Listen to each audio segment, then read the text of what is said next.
The great meeting hall of the Galactic Council had never felt so empty. Ambassador Zethkar looked at the human seats for the 100th time that day. The black chairs sat there like dark holes in the curved rows of the assembly.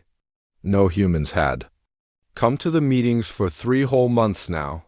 Zethkar's 4 eyes blinked one after another. This was not normal. Humans always came to meetings. They loved to argue and ask questions.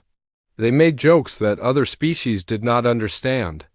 They brought strange foods that smelled terrible but somehow tasted good. The silence in their corner of the hall felt wrong. "Where are they?" whispered Ambassador Trilda from the next seat. Her blue skin showed worry patterns that changed like moving water. Humans never miss council meetings. Never. Other ambassadors were whispering. 2. The Vraxian delegation kept looking at their datapads. The crystal beings from Nexus Prime made musical sounds that meant confusion. Even the ancient keepers seemed restless in their meditation pods. High Chancellor Morden called the meeting to order. His crystal body caught the light and threw rainbow patterns on the walls. "We have important business today," he said in his deep voice. "But first, we must talk about our human friends." The hall became quiet. Everyone knew something was wrong. 3 months ago, the human delegation stopped coming to our meetings, Morden continued. They sent no messages. They gave no reasons. Their embassy on this planet is empty. The doors are locked and no one answers our calls. Ambassador Yixtal stood up. She was the head of the enforcement fleet. Her gray skin looked darker than usual. "Chancellor, my ships have tried to contact human colonies across 17 star systems. We get no answers. Their communication networks are silent." A wave of worried sounds moved through the hall. Species made clicking noises, musical tones, and electronic beeps. All of them meant the same thing. Fear. "What about their trade ships?" asked someone from the back rows. "Gone," Yixtal replied. "Every human merchant vessel has disappeared. Our shipping lanes are empty of human ships. The cargo they were supposed to deliver never arrived." Zethkar felt his stomach twist. Humans controlled the biggest shipping company in known space. They moved goods between worlds that could not trade with each other directly. Without human ships, many planets would run out of food and medicine. Their last message came from a mining ship called the Endeavor, Yixtal continued. It was a normal report about collecting metals from an asteroid field. Then nothing. We sent a patrol to check on them. The ship was gone. The mining equipment was still there, working by itself. Chancellor Morden's crystal body dimmed. "This is very serious. Humans are not just our allies. They are part of the backbone of our galactic society. They run power stations, manage trade routes, and keep peace in troubled areas." "Maybe they had an emergency," suggested Ambassador Klex. His insect-like wings buzzed with nervous energy. "Maybe they had to leave quickly to deal with something in their home system." "We checked," Yixtal said. "Earth is still there. Their home system looks normal from our long-range scans. But no ships go in or out, no radio signals. No light patterns that show cities working at night." The hall erupted in noise. Every species had its own way of showing panic. Some made loud sounds, others changed colors, and a few released chemical smells that made the air recycling system work harder. Zethkar remembered the last time he had seen Ambassador Sarah Chun, the leader of the human delegation. She had been laughing at something her assistant had whispered to her. Her brown eyes had been bright and friendly. She had promised to bring him some of that terrible human drink called coffee next time. That was 3 months ago. "We need to find them," Zethkar said, standing up. "Humans do not just disappear. They are too loud, too curious, too involved in everything. Something must have happened." "I agree," said Ambassador Morden from the Healers Guild. "Humans help us with medical research. They share their knowledge freely. The new cancer treatment they developed has saved millions of lives across dozens of worlds." "And their food programs," added another voice. "Human farms feed half the outer colonies. Without their crops, those worlds will starve." Chancellor Morden raised his hand for silence. The noise slowly died down. "I am forming a special investigation team. Commander Yixtal will lead search missions to all human territories. We will find out what happened to our human friends. But Zethkar noticed something in the Chancellor's voice. It was not just worry. It was guilt. And when he looked around the hall, he saw that same guilty look on many faces, old faces, faces that had been in the council for a long time. Chancellor, Zethkar said carefully, is there something we should know? Something from the past that might explain this? The crystal being's light flickered. For a moment the hall was darker. There is nothing relevant from recent years. Human relations have been good. Very good, but Zethkar heard the pause. He heard the careful words, and he was not the only one. Other young ambassadors were looking at their older colleagues with new questions in their eyes. The meeting ended with plans for search missions and emergency trade agreements. But as the ambassadors filed out of the hall, Zethkar stayed behind. He looked at the empty human chairs one more time. Something was very wrong. Humans did not just leave without saying goodbye. They were too polite for that, even when they were angry. They always explained their reasons, usually with too many words and strange expressions that needed translation. This silence was not like them at all. ZS single quotes KAR decided to do some research of his own. The council kept records of everything. Somewhere in those files, there had to be a clue about why the humans had vanished. He just hoped he would like what he found. As he walked through the empty corridors of the council building, his footsteps echoed strangely. The human quarters were on the next level down. Maybe he would find something there that the official investigators had missed. The elevator hummed softly as it carried him down. Through the transparent walls, he could see the great city of Nexus Prime spreading out below. Millions of beings from hundreds of worlds lived and worked together here. It was supposed to be a symbol of galactic unity, but without the humans, it felt incomplete. Like a song missing its strongest voice, the elevator stopped and the doors opened. Zethkar stepped out into the human section of the building. The lights were still on, but everything was too quiet. Human areas were usually full of noise and activity. Now there was only silence, and that silence was starting to feel like an accusation. Commander Yixtal stood on the bridge of her ship, the arbitrator, and stared at the view screen. Earth hung before them like a blue and green jewel, just as beautiful as always. White clouds swirled over brown continents and deep blue oceans. It looked perfect and peaceful. It also looked completely dead. Scanning results, Captain, her science officer reported. His name was Nexther, and his tentacles moved nervously over his control panel. The planet shows normal life signs. Plants, animals, weather patterns, but no human activity. No radio signals, no spacecraft launches, no energy readings from cities. Yixtal felt cold despite the warm air on her ship. Take us into orbit. Full sensor sweep of the major population centers. The arbitrator moved closer to Earth. Through the ship's powerful telescopes, they could see human cities clearly. New York, London, Tokyo, Mumbai, all of them looked normal from space. Buildings stood tall and straight.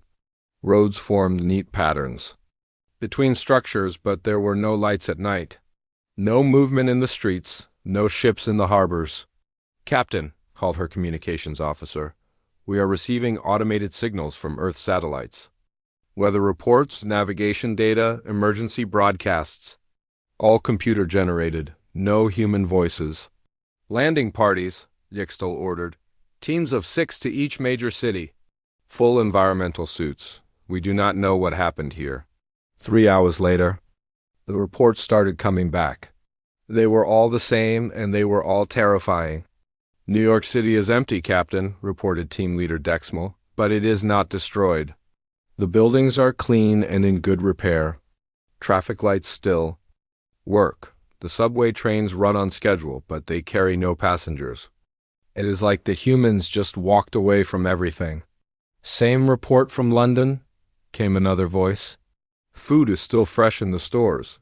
The power plants are running. Water flows from the taps, but no people anywhere. Team after team reported the same impossible situation. Human cities that worked perfectly but held no humans. Parks where the grass was cut but no one walked on the paths. Schools where computers still ran lessons but no children sat at the desks. "Captain," Dexmo called again. His voice sounded strange. "You need to see this. We found something in Times Square." Yixtal had transported down to New York herself. The city was eerily quiet. The famous square still had its giant screens, but they showed only automated advertisements. No human faces smiled from the displays. In the center of the square, someone had placed a large metal sign. It was made from the same material humans used for their spacecraft. The writing was in several human languages, but there was also a translation in Galactic Standard. "We remember what you did, we forgive, but we cannot forget. Goodbye." Yixtal read the message 3 times. It made no sense. What had the Council done to the humans? Relations had been good for decades. There had been no wars, no trade disputes, no serious arguments. "Captain," Dexmo pointed to smaller signs nearby. "These are all over the city. Same message, different locations." They found similar signs in every human city. Always the same words, always in multiple languages. Always placed where visitors could not miss them. "Pack up," Yixtal ordered. "We are going to Mars next." The red planet was even more mysterious. The human colonies there had been growing for 200 years. Vast dome cities sat on the surface, their atmospheric processors still running. Underground farms stretched for kilometers, growing food that no one would ever eat. "This is incredible," breathed the team leader exploring New Geneva colony. "The hydroponic systems are still producing vegetables. The climate control is perfect, the air is fresh and clean, but there are no humans anywhere." They found more signs on Mars, and more on the moons of Jupiter, where humans had built gas mining stations. Every human outpost in the solar system was empty but operational. Every facility had been left in perfect working order. But the strangest discovery came at Europa Station, humanity's largest research facility. In the main laboratory, they found a quantum computer still running complex calculations. When Yixtal's science team examined the data, they found something that made their blood run cold. "Captain," Nextler whispered, "this computer has been modeling galactic civilization patterns for the past 50 years. It has data on every species, every trade route, every military formation. The level of detail is ... incredible." "What kind of calculations was it running?" "Predictions, Captain. It was calculating what would happen if humans suddenly disappeared from galactic society. Economic collapse scenarios, military power shifts, social upheaval patterns. The models go back decades." Yixtal felt her legs grow weak. "Are you saying the humans planned this for 50 years? "The data suggests they have been preparing for this moment since the day they joined the Galactic Council." The investigation team spent 2 more weeks searching human space. They found the same thing everywhere, empty but functioning facilities, carefully maintained by automated systems. The humans had not fled in panic. They had not been forced to leave quickly. This was the result of careful, long-term planning, but the most disturbing discovery came on Kepler 442b, humanity's newest colony. The planet had been terraformed over 30 years, turned from a barren rock into a green world with breathable air and flowing water. The human city there was small but beautiful, with parks and schools and markets. Like all the others, it was empty. But here they found something different. In the center of the city square stood a monument. It was made of black stone, polished to a mirror shine. Carved into its surface were names, thousands and thousands of names. "These are human names," Dexmo reported. "Old Earth names by the style, and there are dates. All the dates are from about 200 years ago." Below the names, in letters of gold, was a single word in the old human language of English: never. And below that, the same message they had seen everywhere else: "We remember what you did. We forgive, but we cannot forget. Goodbye." Yixtal stood before the monument for a long time. 200 years ago was when humans had first joined the Galactic Council. She tried to remember what had happened then, There had been some kind of medical emergency, she thought. A plague or disease. The council had helped the humans deal with it, had not they? Captain, her communications officer, called from the ship. Priority message from Chancellor Morden. All investigation teams are to return to Nexus Prime immediately. As the arbitrator jumped back to council space, Yixtal stared at the data they had collected. Humans had not just disappeared.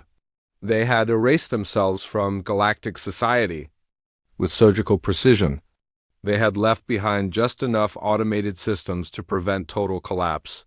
But nothing more. This was not an accident or an emergency evacuation. This was a carefully planned withdrawal from galactic civilization. But why?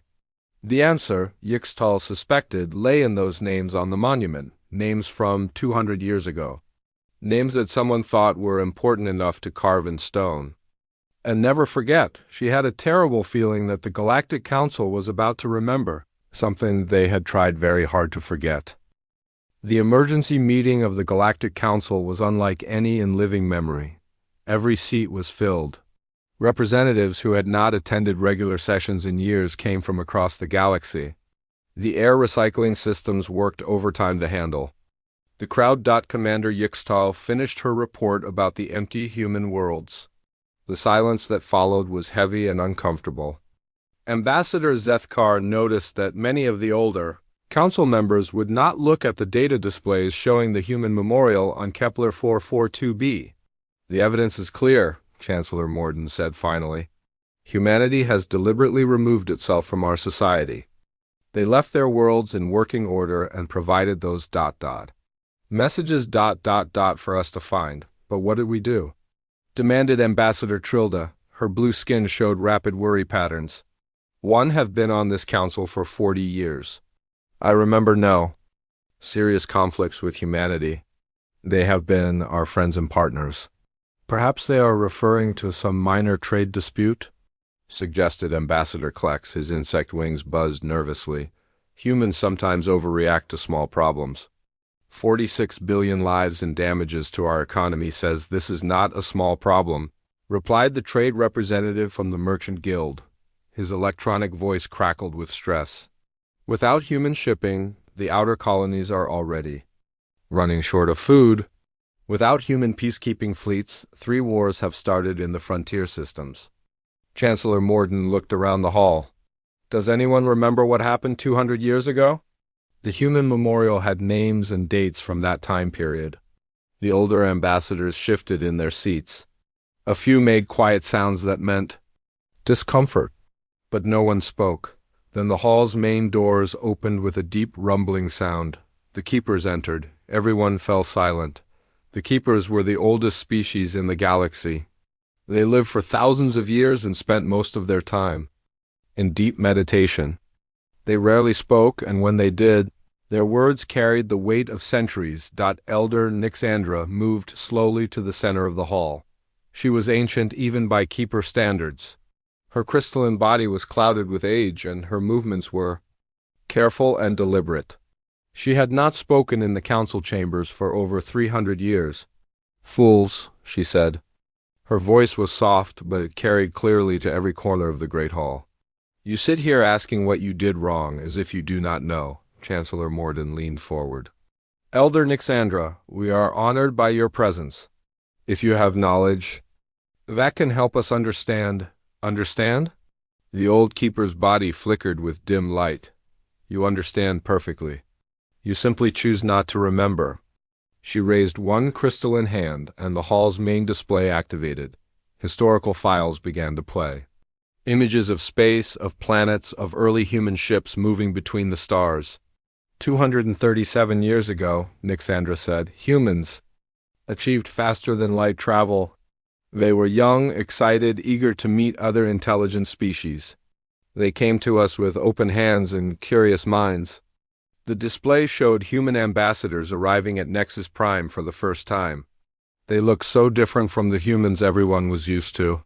Their clothes were simpler, their technology more basic, but their faces showed wonder and hope. They wanted to join our great community of worlds, the elder continued. They offered to share their knowledge, their resources, their strength. They asked for nothing but friendship and guidance. Zethkar watched the historical record with growing unease. These humans looked so trusting, so innocent, they had no idea what was coming. Then came the plague, Nixandra said. The display changed. Now it showed human colonies, but something was wrong with them. Cities stood empty, ships drifted without crews. And everywhere there were bodies. The Drex plague, the elder said. A biological weapon created by the extinct Vorth. Civilization? It had been sleeping in deep space for millions of years. The humans found it by accident when they explored a dead world. Some of the younger council members gasped. The Drex plague was legendary, a horror story used to frighten children. It could wipe out entire species in months. The plague spread through human space like fire through dry grass, the elder continued. 12 billion humans were infected. They begged us for help. They shared all their medical data freely. They asked for nothing but a chance to save their species. The display showed desperate human messages. Doctors pleading for medical aid. Families saying goodbye to children. World leaders asking the council for any help at all. And what did we do? Nixandra asked. Her ancient voice carried centuries of shame. We voted. We debated, we discussed proper procedures and safety protocols. Chancellor Morden made a small sound of distress. Around the hall, the older ambassadors were changing colors, making nervous sounds or releasing stress chemicals. The vote was unanimous, the elder said. Every single council member agreed. Humanity would be quarantined. No ships in or out of human space, no medical aid. No contact at all until we were certain the plague was contained. But that was proper procedure, protested Ambassador Yixtal. The Drex plague could have destroyed all galactic civilization. The quarantine was necessary. For 40 years? Nixandra asked. The question hung in the air like a curse. Even after they developed immunity? Even after they proved they were no longer carriers? Even after they begged us to test their children, who had never been exposed? The hall was completely silent now. Even the air recycling systems seemed to hold their breath. 40 years. The elder repeated. 40 years of watching them struggle alone. 40 years of ignoring their messages. 40 years of pretending we could not help when we simply would not help. The display showed more images. Human cities slowly rebuilding. Human ships exploring space again, but staying far from council territory. Human colonies growing despite having no outside help. 6 billion humans died, Nixandra said. Half their species, men, women, children. They died alone, abandoned. By the galaxy they had wanted to join. But we eventually lifted the quarantine, Chancellor Morden said weakly. We welcomed them back. We made them full members of the council. Yes, the elder agreed. After they proved they were strong enough to survive without us. After they showed they had technology we wanted. After they became useful to us again. The display showed later years. Humans returning to council space, but different now, harder, more careful, less trusting. They smiled and made treaties, but their eyes were always watching, always calculating. Did you think they forgot? Nixandra asked. Did you think they would simply forgive and move on? You do not understand humans at all. She gestured to the empty human seats. They spent 2 centuries learning from us. They studied every species, every culture, every weakness. They made themselves indispensable to our civilization. And all the while they remembered. But the memorial, Zethkar said, his voice barely. A whisper, the names on Kepler 442b, those were the dead? Some of them, the elder replied. The names are of those who died in the first year of the plague, before humanity learned to stop trusting in the kindness of strangers.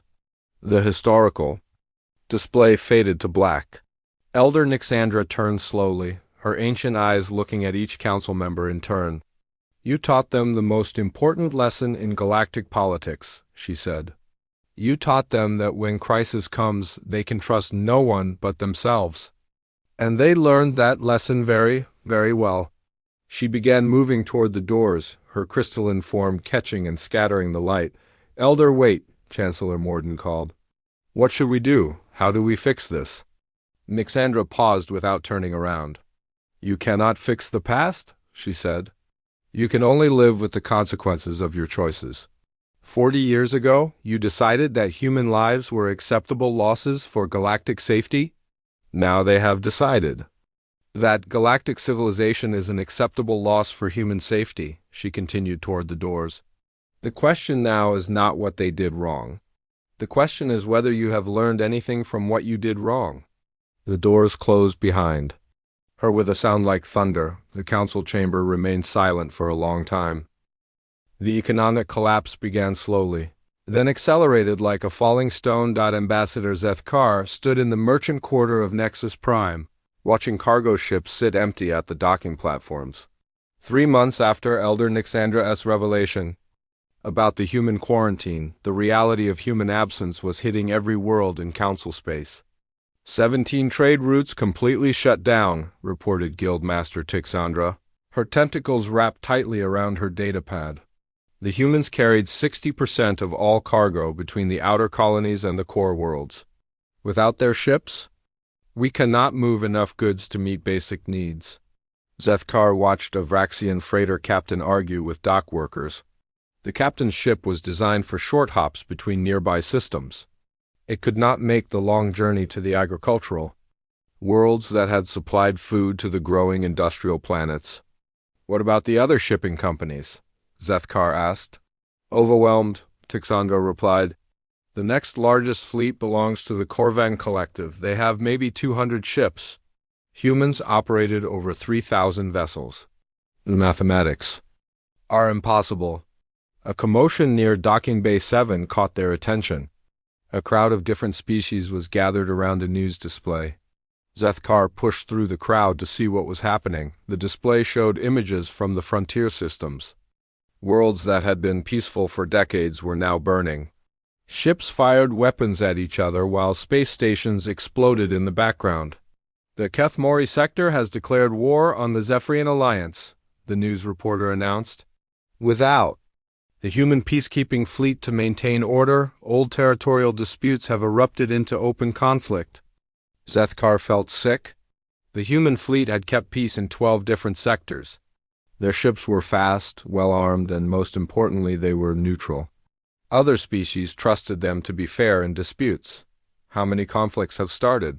He asked. 7 major wars so far, Tixandra answered, and the number grows every day. The humans were not just peacekeepers. They were mediators, negotiators, problem solvers. They had a gift for finding solutions that other species could accept. Another news feed showed starving colonists on a mining world. The planet produced valuable metals but could not grow food. Human cargo ships had brought them everything they needed to survive. Now those ships were gone. The death toll is already in the millions, the reporter continued. Food shortages, medical supply disruptions, and military conflicts have created the worst galactic crisis in 500 years. Zethkar left the merchant quarter and walked through the government district. The council building looked the same. From outside, but inside, everything had changed. The meeting halls buzzed with constant emergency sessions. Representatives came and went at all hours, their faces showing panic and exhaustion. He found Commander Yixtile in the Military Planning Center, staring at holographic star maps. Red zones marked areas of conflict. Yellow zones showed regions at risk of collapse. There was far too much red and yellow.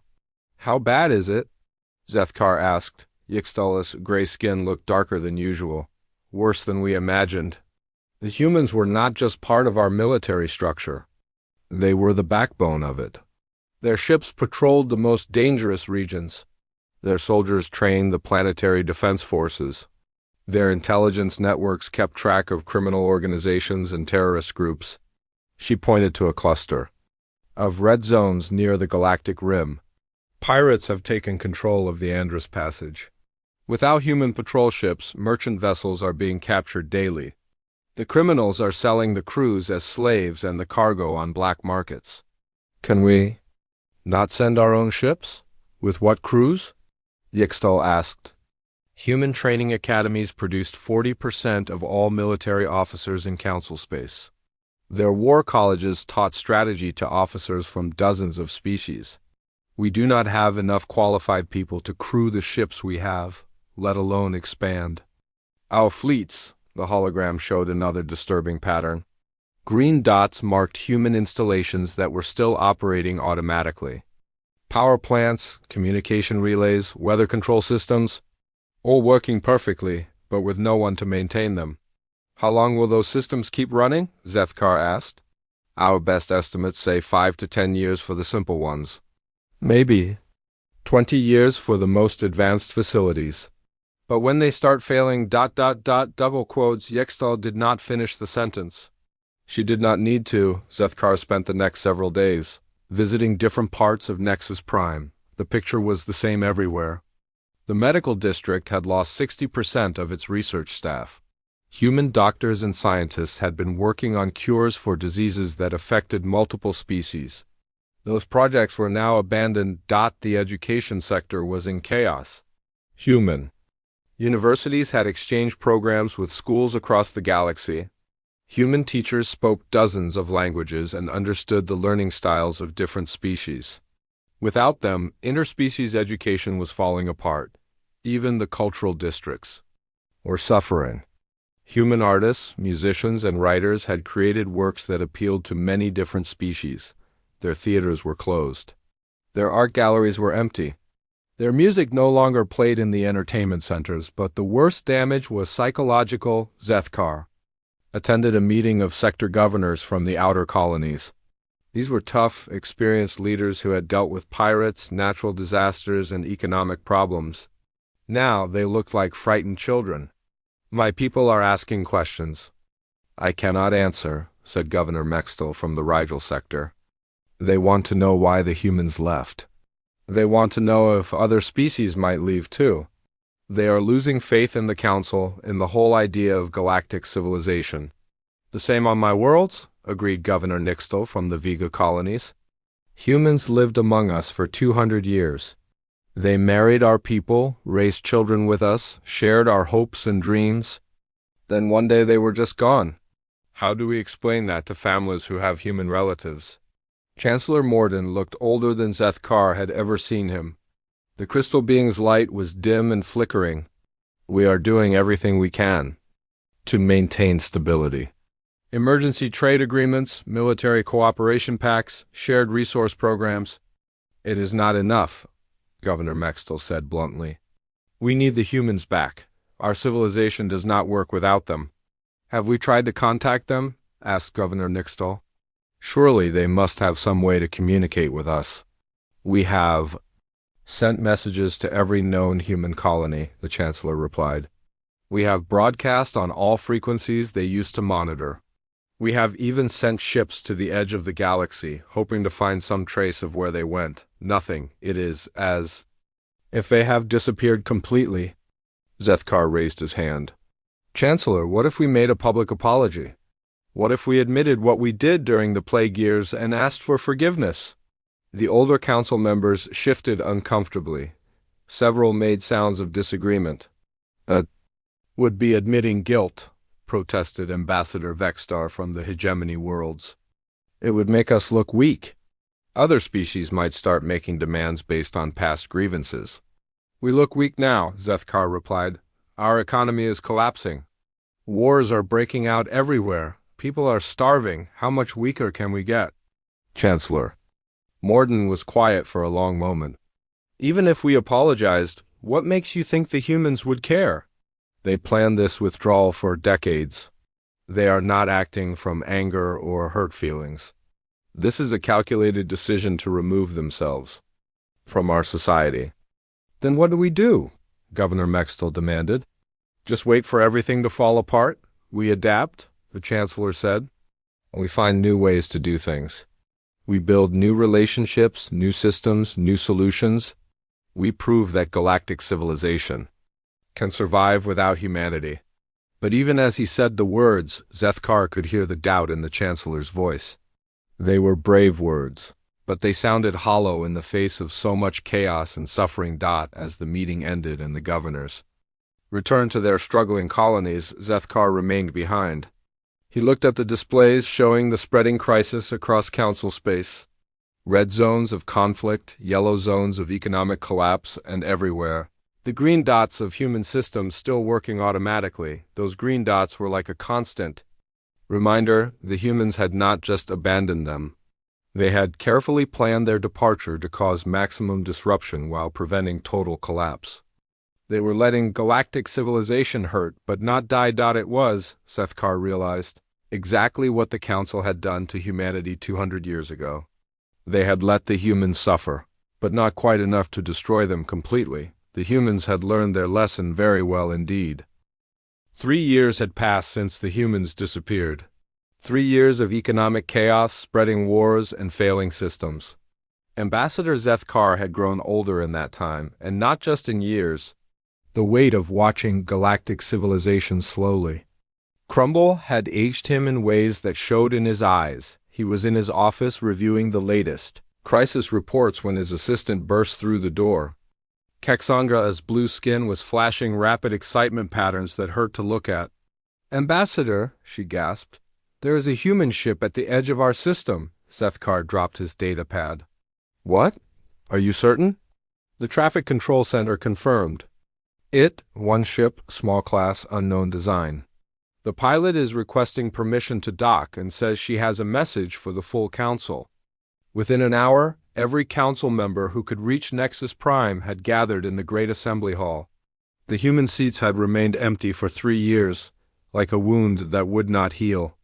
Now everyone stared at those seats, wondering if they would finally be filled again. The ship that docked was unlike any human vessel in their databases. It was sleek and silver, with lines that seemed to flow like water. The metal itself looked different, stronger somehow. When the pilot stepped out, she was clearly human, but her clothes and equipment were unfamiliar. She walked into the council chamber alone. She was young, maybe 30 years old by human standards, with dark skin and calm brown eyes. She carried no weapons, no datapads, no diplomatic equipment. She simply stood in the center of the hall and waited. Chancellor Morden found his voice. "First, welcome back to the council chambers." "I am Chancellor Morden. May we know your name?" "I am called Speaker," the human replied. Her voice was clear and strong, but there was something final about it, like doors closing. "I represent humanity in this matter," the Chancellor asked. "Are you here to negotiate humanity's return to council space?" The human called. Speaker looked around the hall.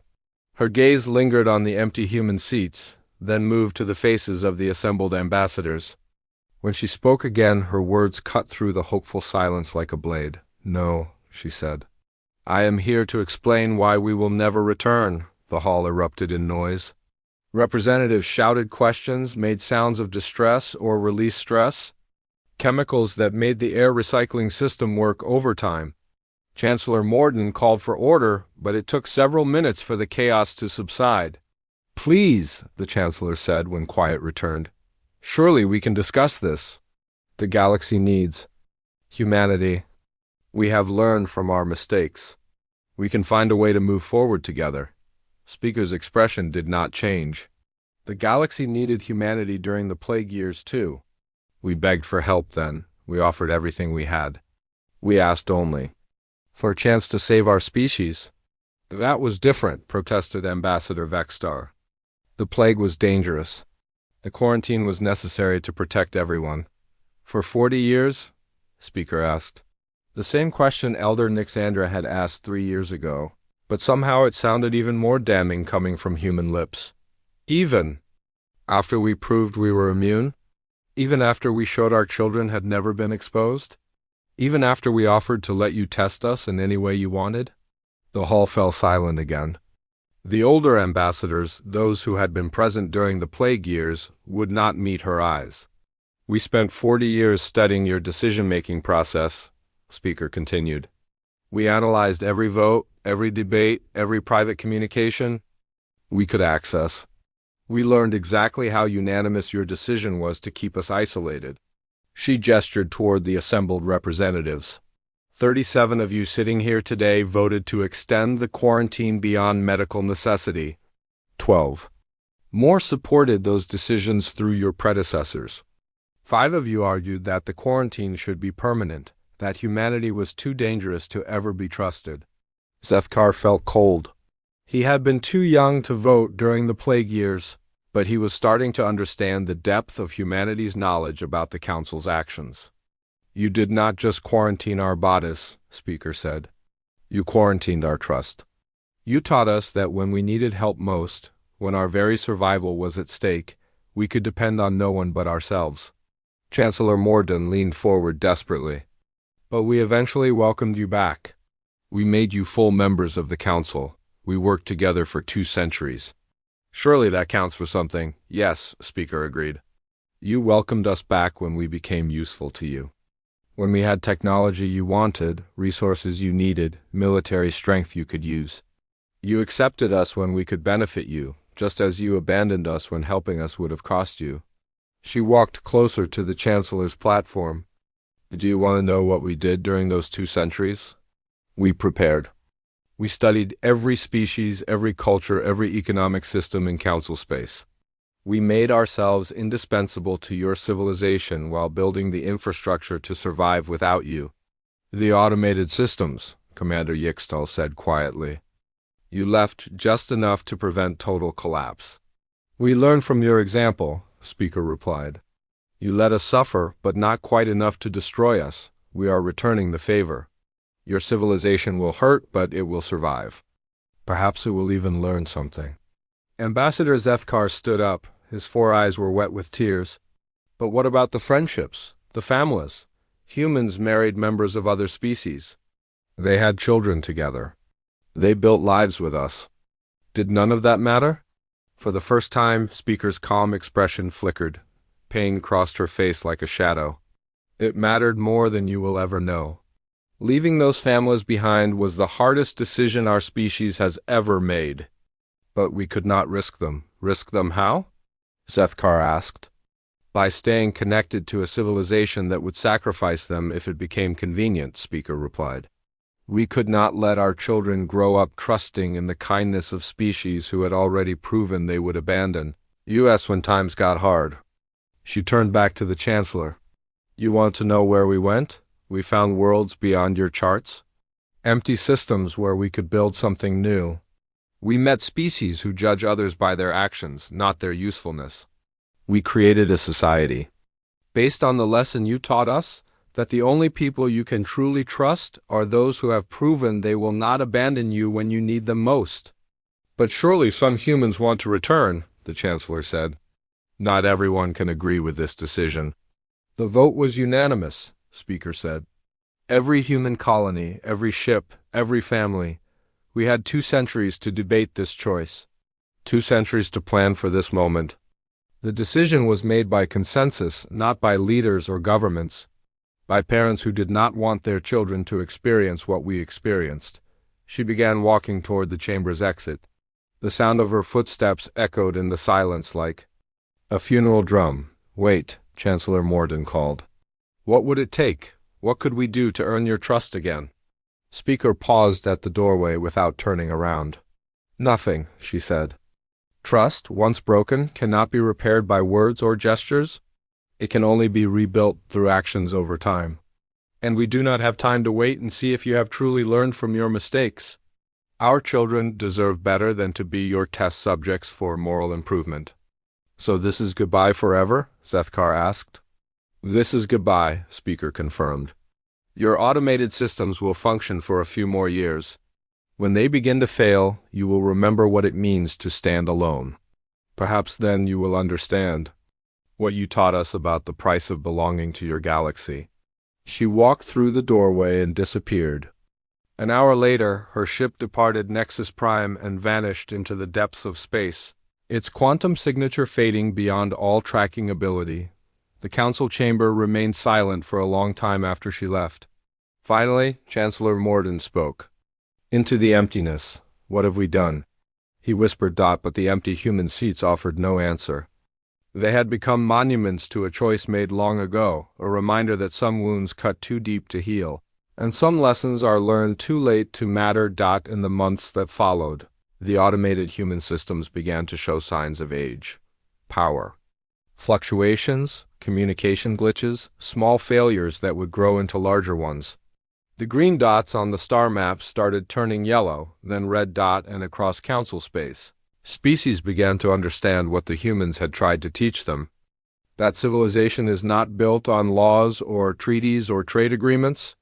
It is built on trust. And trust, once lost, is the hardest thing in the universe to recover. The humans had given them exactly what they had given humanity 200 years ago: isolation, and the chance to see who they really were when nobody was watching. It was. Ambassador Zethkar realized as he watched another system go dark, a perfect lesson in the consequences of their own choices.